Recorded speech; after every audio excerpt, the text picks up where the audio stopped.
CLOS is an acronym for cross-laminated offsite solutions. So we're an offsite focused business that models in 3D and fabricates components or elements that are then assembled either in-house in our factory or assembled on site.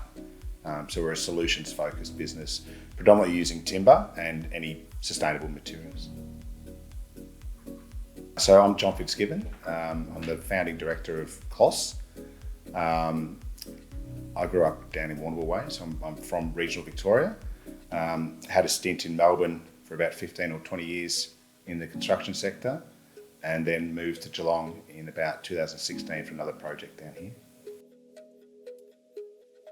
So CLOS started in, I think I set it up in 2017, and I set it up out of frustration, I guess, out of the experiences that I'd had over that 15 or 20 years in the sector, and some big, tall concrete buildings.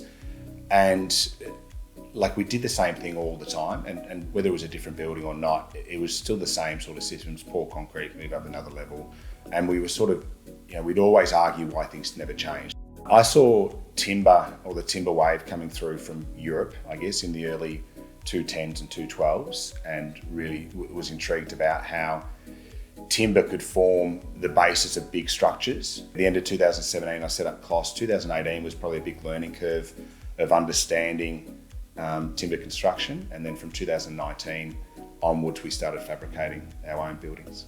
We break down a building into components and then reassemble that, and we build in a way, it's almost like a car line, where we'll make the chassis, and we'll make the engine block, and then we'll make the bonnets, and we'll make those wheels, and we'll do all those bits and pieces, and then we'll put it together on a line that then makes that a lot more efficient. So when we move into Ford, we'll actually have a conveyor line that our houses can get built on, and then we can build a house in a month instead of 26, 30 weeks. So in 2023, CLOS will be relocating to the old Ford building on Geelong Melbourne Road.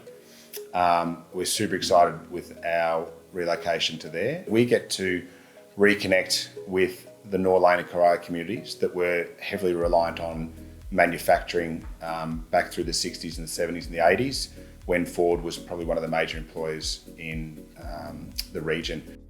So we're manufacturing housing as opposed to building housing, and then we will re-engage with the community from the manufacturing sector, and those that have probably seen manufacturing run through the veins of that family, and enables them to then continue their manufacturing employment, just in a different way, I guess.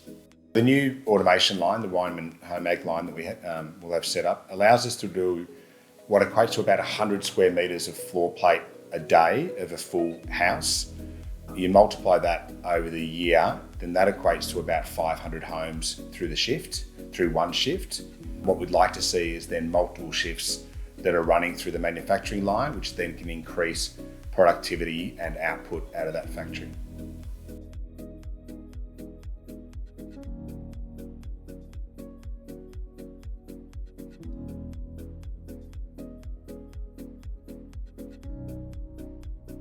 So our clients range from a diverse background: apartments, SDA approved NDIS tenants, accommodation buildings, schools, sports halls, a wide range of different clients.